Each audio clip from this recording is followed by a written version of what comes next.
Est-ce que vous aimez les mélanges? Alors je parle pas ici de boissons alcoolisées russes associées à une certaine marque au taureau rouge, ni à du coca mélangé à du café. Et oui, ça a existé, et c'était moins dégueulasse que ce qu'on pourrait penser. Non, ici je parle de mélange des genres. Imaginez 2 secondes. Ça donnerait quoi une série d'animations qui mélangerait des genres aussi éloignés que la science-fiction, le western, l'horreur, le film d'action ou encore le film noir, avec en plus de ça une bande-son de jazz sous acide pour lier le tout. Alors comme ça là on est d'accord que le résultat il pourrait surtout donner un bon gros n'importe quoi sans aucune constance et surtout qui ressemblerait pour le coup à un gros délire de mec qui aurait justement trop consommé de la fameuse vodka Red Bull. Pourtant en 98 est apparue au Japon une série qui a plongé la tête la première dans cette étrange idée. Une série aussi improbable que profondément géniale, qui a su digérer toutes ses influences pour proposer une expérience unique et marquante, et qui en plus, au-delà de son idée complètement folle, se permet de proposer des thématiques ultra matures, adultes et surtout une aventure profondément humaine. Mais malgré une aura incroyable qui a vraiment marqué son époque et qui a influencé un nombre incalculable d'œuvres, je suis assez étonné de voir qu'on n'en parle plus vraiment de nos jours. Alors j'ai décidé de m'en occuper. Vous êtes sur la chaîne d'Artsup, vous regardez Soupa. Et aujourd'hui, on parle de Cowboy Bebop.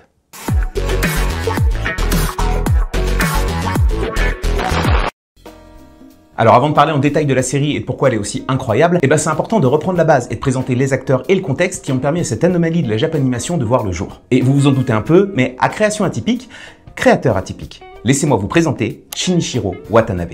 Watanabe, c'est un réalisateur, scénariste et storyboarder né en 65 à Kyoto. Et très tôt dans sa vie, il se passionne pour le cinéma. Mais attention, le cinéma au sens large du terme. Shinichiro, c'est quelqu'un qui, à l'instar d'un certain Quentin Tarantino, fait pas dans le détail et il regarde absolument tout ce qui lui passe sous la main, avec une grosse préférence malgré tout pour le cinéma noir américain, mais aussi les films hongkongais. Et en fait, on peut même complètement parler de boulimie cinématographique, parce que le monsieur, il a déclaré lui-même qu'à cette époque, il consommait plus de 500 films par an. Donc ouais, on peut légitimement parler de passion à ce moment-là. Et les passions, ça tombe bien, il en a plein d'autres. Notamment l'animation, qui regarde à la télé avec des séries comme Astro Boy ou Le Pain de Third, mais aussi la musique, en se mettant très tôt à apprendre la guitare et à composer ses propres chansons. Sauf que, et encore une fois c'est lui qui le dit, c'est un très mauvais musicien, et il va très vite ranger l'idée d'en faire sa carrière au placard. Mais il va toujours garder un amour inconditionnel pour le 4e art qui, vous verrez, va être extrêmement important pour la suite. Donc bon, c'est pas vraiment un scoop, mais avec autant d'intérêt pour le cinéma, le monsieur il vise évidemment qu'une seule chose, devenir réalisateur. Sauf que le cinéma japonais à cette époque, c'est beaucoup moins libre que l'animation, notamment en termes de possibilités créatives, mais il existe aussi une rumeur assez persistante comme quoi l'accès au poste de réal est bien plus simple via ce type de médium. Et c'est donc tout naturellement que Watanabe va s'orienter vers le milieu de l'animation, qui est en plein boom à cette époque, en intégrant le studio Sunrise à la fin des années 80. Un studio qui a explosé quelques années plus tôt avec le succès de sa série Gundam. Et le choix de ce studio, il n'était pas anodin, parce que Watanabe, il veut pouvoir créer des choses originales, et Sunrise, il est justement connu pour créer des œuvres originales, et se détacher de la traditionnelle adaptation de manga qui est forcément beaucoup plus limitée. Enfin, sauf si on s'appelle Mamoru Oshii, mais ça c'est une autre histoire. Et si vous savez absolument pas de quoi je parle, allez voir cette vidéo, elle est très cool. Et abonnez-vous. D'ailleurs, pour revenir à Watanabe, j'ai une petite anecdote sur son entrée dans le studio qui peut vous renseigner sur quel genre de mec il est. Parce que vous allez vous en rendre compte un peu plus tard, mais ouais, Shinichiro, il est assez rock'n'roll. Parce que quand il s'est présenté à l'entretien, le mec, il s'est ramené en jean t-shirt face à des concurrents qui avaient tous sorti le costard cravate. Et on est à la fin des années 80, ce genre d'attitude normalement au Japon, c'est direct un merci mais non merci. Sauf que le mec, il avait tellement de connaissances sur le monde du cinéma que c'est lui qui s'est distingué des autres en montrant aux recruteurs que, l'habit fait pas le moine. Bref, donc le monsieur, en arrivant dans le studio, il commence évidemment pas comme réalisateur solo, mais comme superviseur et storyboarder pour divers animés de la compagnie, et notamment la suite de la série phare du studio, Gundam 83. Évidemment, le mec, il donne tout, et il se fait rapidement remarquer, ce qui va l'amener à toucher du bout du doigt son objectif en devenant co-réalisateur sur la série d'OAV Macross Plus, aux côtés d'un certain Shoji Kawamori, qui est juste le créateur de la série en question, avec qui il a pu sympathiser parce qu'ils partageaient le même espace de travail au sein du studio. Et c'est là que Watanabe, il va venir prouver qu'il est vraiment rock'n'roll. Parce qu'en tant que jeune arrivant sur un projet d'une œuvre qui a été créée par son binôme, on aurait pu croire qu'il se serait fait discret et qu'il aurait plus fait office d'assistant. Sauf que non. En fait, Watanabe, c'est le genre de mec à dire frontalement à Kawamori et à ses équipes que cette idée-là, elle est nulle, que ça marche pas, qu'ils font n'importe quoi, et que s'ils partent dans cette direction, tout va être pourri. En gros, ouais, le concept de hiérarchie sociale, Watanabe, il en a juste rien à foutre. Mais ce côté rentre dedans, Kawamori, il l'a aussi choisi pour ça. Et il a bien fait. Parce qu'au final, Macross Plus, elle est considérée aujourd'hui comme une des meilleures œuvres de son genre. Donc comme quoi, l'ouvrir, ça peut amener des grandes choses. Et ça va amener de grandes choses. Parce qu'après une aussi belle réussite, en montrant qu'il avait les épaules, l'énergie et la vision, Watanabe va enfin pouvoir accéder à ce qu'il voulait par-dessus tout, être aux commandes de son propre projet.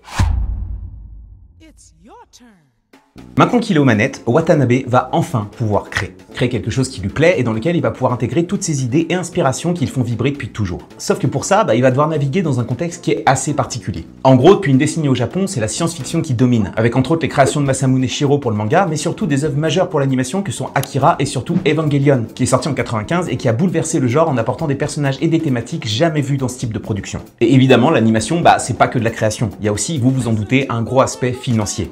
Les mecs, c'est pas des princes. Et dans le cas du studio dans lequel travaille Watanabe, c'est encore plus présent. Parce que Sunrise, il s'est fait racheter en 94 par l'entreprise Bandai. Et pour ceux qui savent pas, Bandai, ils font plein de trucs. Et si aujourd'hui, ils sont surtout dans l'édition de jeux vidéo absolument incroyable et marquant, à l'époque, ils faisaient surtout des jouets. Et leurs productions doivent donc servir à faire la promotion de petites figurines en plastique qui font le bonheur des petites têtes blondes. Et avec l'imminence de la nouvelle trilogie Star Wars qui va débarquer en 99, Bandai est très conscient que les produits dérivés vont s'arracher comme des petits pains. Et eux, ils veulent évidemment faire pareil avec leur production. Et là, on en revient à Watanabe. En gros, il a carte blanche pour créer absolument tout ce qu'il veut, mais il a deux contraintes. Sa série doit se passer dans un univers de science-fiction et comporter obligatoirement des vaisseaux. Bon, la science-fiction, comme je vous l'ai dit, c'est parce que c'est la mode à ce moment-là, mais les vaisseaux, c'est juste parce que ça fait des jouets sympas et que ça se vend bien.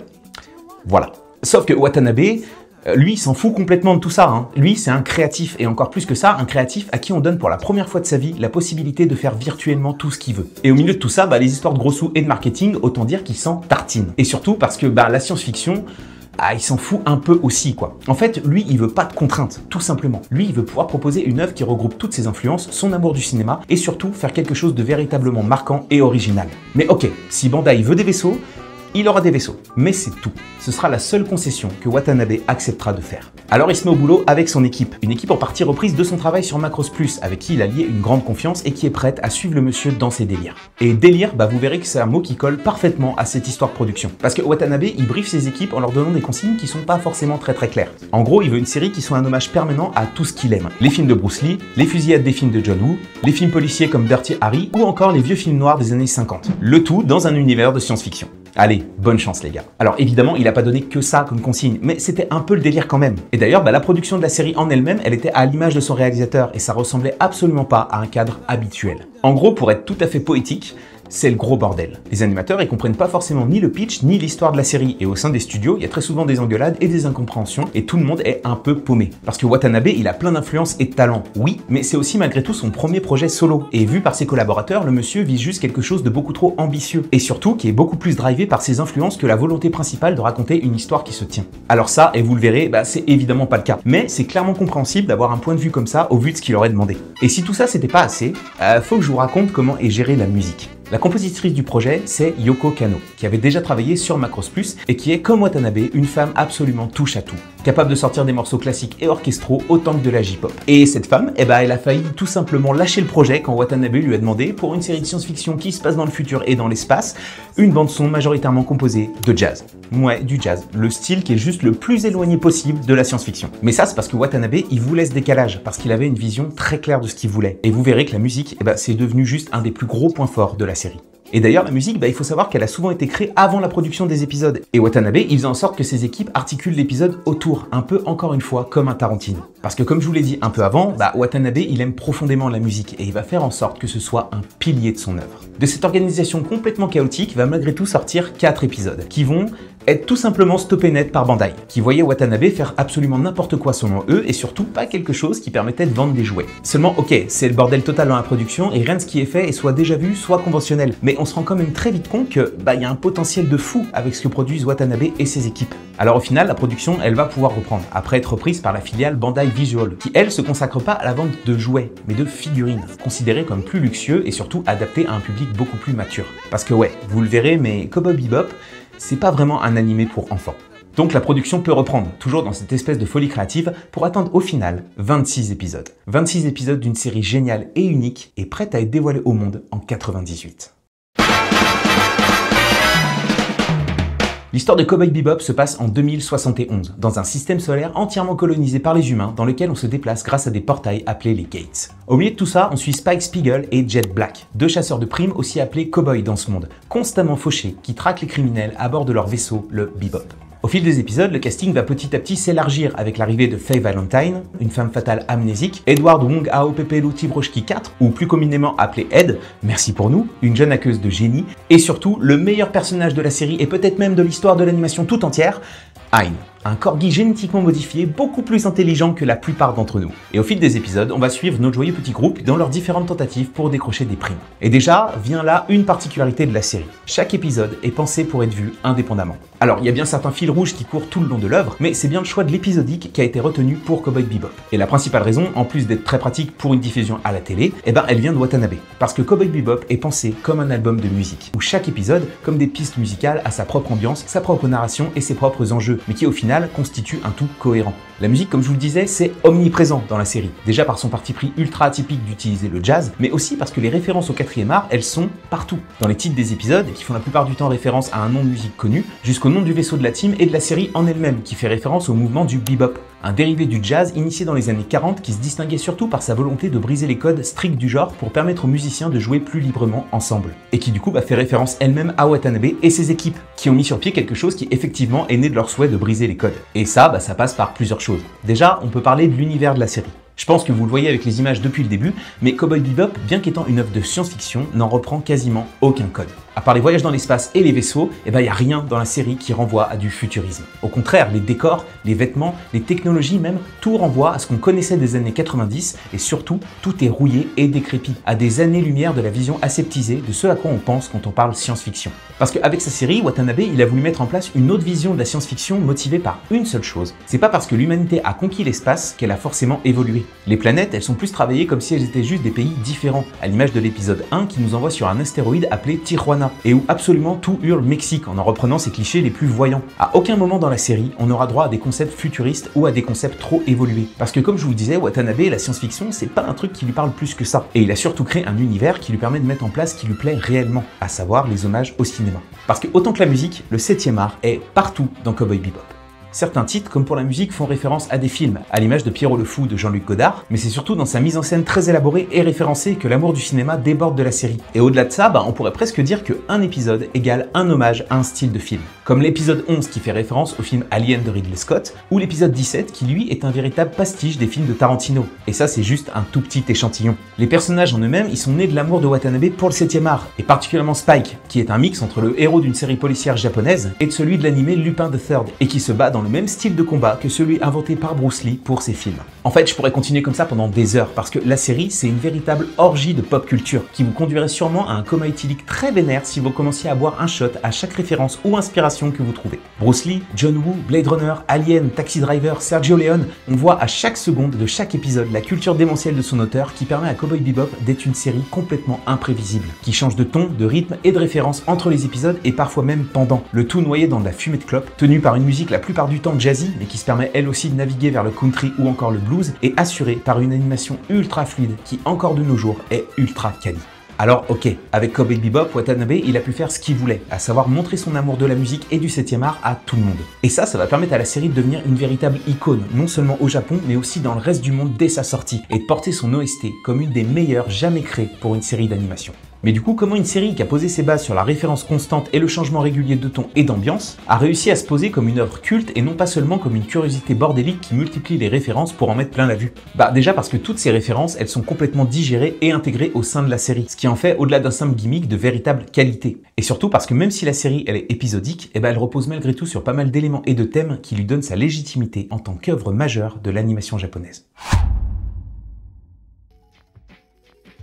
Cowboy Bebop n'est pas un shonen. Alors ça, je pense que vous vous en doutez un peu, notamment avec les images que je vous montre depuis tout à l'heure. Mais oui, c'est surtout un animé pour adultes. Parce qu'il brasse pas mal de thèmes assez forts et sérieux, qui sont pas forcément faciles à intégrer et qui surtout viennent servir les fondations de la série. Déjà, faut savoir que la création de Watanabe n'hésite pas à parler de sujets de société sérieux, comme la manipulation génétique, le terrorisme, ou encore, dès le premier épisode, la drogue et le fléau de l'addiction. Et surtout, elle dépeint une société qui est pas vraiment au mieux de sa forme, qui survit un peu comme elle peut et qui a perdu pas mal de ses repères. Et ces repères, s'ils sont aussi éclatés, au point d'avoir tellement de criminels dans la galaxie qu'on doit faire appel à des chasseurs de primes pour épauler les forces de l'ordre, c'est parce que l'humanité, elle s'est pas retrouvée dispersée aux quatre coins du système solaire par plaisir. En fait, dans Cowboy Bebop, la Terre est devenue inhabitable 50 ans avant les événements de la série, parce que l'humanité avait énormément avancé technologiquement, au point de pouvoir mettre en place les fameux portails qui permettent de voyager dans l'espace rapidement. Et en ont fait exploser un à proximité de la Terre, en endommageant au passage passage de la Lune. Cet événement, ça va entraîner des conséquences catastrophiques pour notre petite planète bleue, assaillie par des centaines d'astéroïdes provenant directement de la Lune et provoquant la plus grande catastrophe que le monde ait connue, en tuant des milliards de personnes et rendant la planète tout simplement inhabitable, forçant le reste de l'humanité à fuir en catastrophe et à coloniser à la hâte les planètes aux alentours. La série, bien que se passant dans un univers de science-fiction, dépeint surtout une exode, une population qui a dû fuir par sa seule faute et qui tente malgré tout de se reconstruire dans un espace beaucoup trop grand pour elle, amenant à la pauvreté, à la criminalité et faisant ressortir les pires facettes du genre humain. Cowboy Bebop, c'est bien plus une satire de la société qu'une épopée galactique, qui sur fond de vaisseaux spatiaux et de voyages à travers les étoiles, pose surtout des questions et des constats très terre-à-terre, qui d'ailleurs sont toujours d'actualité. Mais au-delà de la critique de la société, qui est déjà de base quelque chose d'assez dense, Cowboy Bebop, il a particulièrement marqué les gens par ses personnages. La bande qu'on suit tout au long de la série, c'est un groupe dysfonctionnel qui coopère plus par hasard de la vie que par l'amitié profonde et sincère. Watanabe, il a souvent dit en interview que ces personnages, ils existaient bien avant la création de la série. Et ça se sent quand on regarde sa création. Dans le premier épisode, on nous introduit les personnages de Spike et de Jet tels quels, sans aucun background ni ligne de texte pour nous faire comprendre qui ils sont. Ils sont juste là, depuis longtemps, et même l'épisode va plus se concentrer sur les personnages secondaires que sur les héros qu'on va suivre tout au long de la série. Et ça, faut quand même avouer que c'est très perturbant, parce qu'en général, dans une série, on nous introduit, mais surtout, on nous présente les personnages pour créer une empathie avec eux, pour qu'on soit intéressé par leur progression, par leurs évolutions et leurs victoires. Sauf que c'est ça le truc. Dans Cowboy Bebop, il n'y a pas vraiment de victoire. En fait, chaque personnage a un background complexe, un passé qui va être révélé petit à petit tout au long de la série et qui va nous faire comprendre que, en fait, chacun d'entre eux est dans l'espace pour fuir un passé lourd et compliqué. Je veux pas vous en dire plus parce que je veux absolument rien spoiler, mais gardez bien en tête que la série, en fait, elle est drivée par ce qu'on appelle le spleen, qui est un état de mélancolie pouvant aller de l'ennui à la tristesse, voire au dégoût de l'existence. Nos personnages ont tous été cassés par la vie, portent sur les épaules le poids de leur passé et finalement vivent une grande solitude, malgré le fait de constituer un semblant de ce qu'on pourrait appeler une famille. Et malgré ce qu'on pourrait croire avec sa plastique et ses musiques, Cowboy Bebop, c'est pas une œuvre optimiste. C'est une série qui parle du mal-être, du poids des conséquences de ce qu'on a vécu avant et qui nous définit maintenant, et qui vient même suggérer parfois que la mort, c'est pas forcément une fatalité, mais plus une forme de libération quand on n'a plus de raison de se sentir bien. Cowboy Bebop, c'est une série qui parle de l'impossibilité d'aller mieux, et de la fuite constante du passé qui nous hante, parfois au point de nous empêcher de vivre le présent. Et c'est précisément ces thématiques qui nous permettent à nous, spectateurs, de nous attacher à ces personnages. Parce qu'au fond, on est tous un peu cassés par la vie. Et on arrive sans dialogue ni exposition à comprendre cette bande de marginaux atypiques et fauchés, perdus dans l'espace, comme on est un peu tous perdus dans la vie. Et malgré tout ce que je viens de vous dire là, qui est pas forcément très joyeux, Cowboy Bebop, c'est pas non plus une série qui est déprimante. Parce que les personnages, même alourdis par leur passé, sont malgré tout présents et vivants, et leurs interactions sont juste excellentes. Et puis il y a la réalisation dingue, et les musiques, et la bonne humeur de Ed, et surtout, il y a Hein. Et tout ça, ça nous fait nous accrocher aux aventures de l'équipage du Bebop, qui fait que quand la série se termine, on n'a pas envie de pleurer, on a juste envie de dire merci. Merci à Watanabe et ses équipes pour avoir créé une série qui n'a pas d'équivalent mais qui a inspiré énormément d'œuvres. Merci pour le film qui est aussi exceptionnel que la série et qui en plus se permet d'être à la fois un épisode d'1h30 complètement intégré à la saga mais aussi visionnable par n'importe qui sans aucun besoin de background. Et surtout, merci à Spike et à sa bande pour nous avoir fait vivre des aventures à la fois incroyables mais aussi terriblement humaines. Alors je sais par mon expérience d'enseignant qu'aujourd'hui, il y a beaucoup de gens qui connaissent pas la série, parce que c'est une œuvre qui s'est pas étalée sur des centaines de saisons, et je trouve ça très bien comme ça. Mais je sais aussi que celles et ceux qui l'ont vu à l'époque en gardent encore aujourd'hui un souvenir extrêmement fort, parce que Cowboy Bebop, c'est réellement une œuvre unique, qui est arrivée un jour, a marqué son époque, et est simplement repartie se perdre dans la galaxie de pop culture qui donne le vertige tant elle est infinie. Pourtant, je peux que vous encourager à prendre le temps de découvrir cette œuvre, que j'ai personnellement découvert il n'y a pas si longtemps et qui m'a fait comprendre pourquoi toutes les personnes qui en parlaient étaient aussi élogieuses. Et la série, elle est surtout intéressante parce que dans le monde qui est le nôtre, où tout va trop vite, où on doit toujours savoir où on va, pourquoi on y va et qu'est-ce qu'on va faire une fois arrivé, Cowboy Bebop, elle fait l'inverse. Elle prend le temps, elle s'égare, elle laisse parler le vide, les silences et les non-dits. C'est une série sur des marginaux, des âmes cabossées qui naviguent à vue dans l'immensité du vide, à la recherche de quelque chose qu'ils trouveront peut-être jamais. Et c'est pour ça que malgré son âge, c'est une série qui peut nous parler, aujourd'hui plus que jamais. Parce qu'on est nombreux à errer, à douter, à improviser notre place dans ce monde parfois très compliqué. Alors si vous l'avez jamais vu, ou si vous avez oublié ce que ça fait de regarder une œuvre qui vous prend à contre-pied, laissez-vous happer. Montez à bord du Bebop et perdez-vous un peu. Parce qu'au fond, errer, c'est déjà exister.